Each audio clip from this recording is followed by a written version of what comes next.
ৰাষ্ট্ৰীয় সন্মানেৰে ডক্টৰ ৰাজীৱ কুমাৰ মাহাতোৱে গৌৰৱান্বিত কৰিলে উত্তৰ পূৰ্বাঞ্চলক।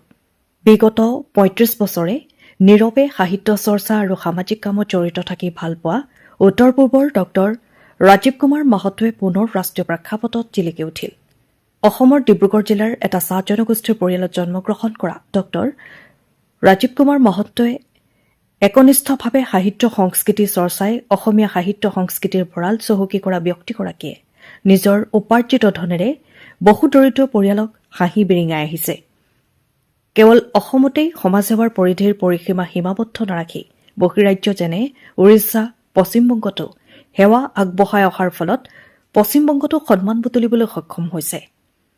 উত্তৰ পূব জাৰ্নেলিষ্ট এণ্ড ডিজিটেল মিডিয়া সন্থাৰ অসম ৰাজ্যিক সমিতিৰ সভাপতিৰ দায়িত্ব পালন কৰি আহিছে আৰু নিজৰ পৰিচয়ক সজোৰে ধৰি ৰখা ডক্টৰ মাহাতোৱে মানৱতা প্ৰতিষ্ঠা কৰাটো মনোনিৱেশ কৰি আহিছে। সমগ্ৰ অসমীয়া জাতিৰ অবিচ্ছেদ্য অংগ চাহ শ্ৰমিকৰ সন্তান হৈও অসমীয়া ভাষা সাহিত্যৰ চৰ্চাত মগ্ন হৈ ভালপোৱা ব্যক্তিগৰাকীৰ সাহিত্য সংস্কৃতি সংবাদ ক্ষেত্ৰলৈ আগবঢ়োৱা অনবদ্য অৱদানৰ বাবে বহুকেইটা সামাজিক অনুষ্ঠান প্ৰতিষ্ঠানে সন্মানিত কৰিছে। সমাজখনে সন্মুখীন হৈ অহা অন্ধবিশ্বাসৰ দৰে কৰাল গ্ৰাসৰ পৰা উলিয়াই আনিবলৈ ডাইনীৰ বিৰুদ্ধে জনমত গঠন কৰি বাগিচাই বাগিচাই মাংৰি ডাইনী নহয় শীৰ্ষক গীতি সাহিত্য এখনি আলেখ্য প্ৰদৰ্শন কৰি সমগ্ৰ ৰাজ্যখনত চৰ্চিত হৈ পৰা ডক্টৰ ৰাজীৱ কুমাৰ মাহাতোৱে শেহতীয়াভাৱে দিল্লী এক বিশেষ প্ৰতিষ্ঠানে ৰাষ্ট্ৰীয় পৰ্যায়ৰ সন্মানৰ লগতে বঁটা প্ৰদান কৰিছে।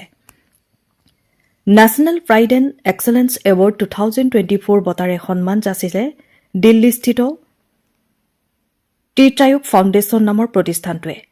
গণতন্ত্ৰ দিৱসৰ লগত সংগতি ৰাখি প্ৰদান কৰিবলৈ লোৱা সন্মানে চাহ জনগোষ্ঠীৰ সমাজখনলৈ গৌৰৱ কঢ়িয়াই আনিছে।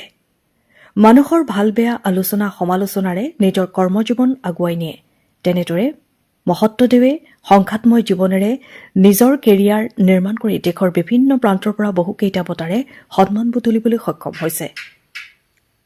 কৰ্মই ধৰ্মনীতিক বিশ্বাস কৰা ডক্টৰ ৰাজীৱ কুমাৰ মাহাতোই নিজৰ কৰ্মৰে ভৱিষ্যত জীৱন গঢ়াত সফল হোৱাৰ কামনা কৰিলে উত্তৰ পূব জাৰ্নেলিষ্ট এণ্ড ডিজিটেল মিডিয়া সন্থাৰ কেন্দ্ৰীয় সমিতিৰ সভাপতি ৰাচনামণি গগৈ আৰু সাধাৰণ সম্পাদক তৰুণ গগৈয়ে।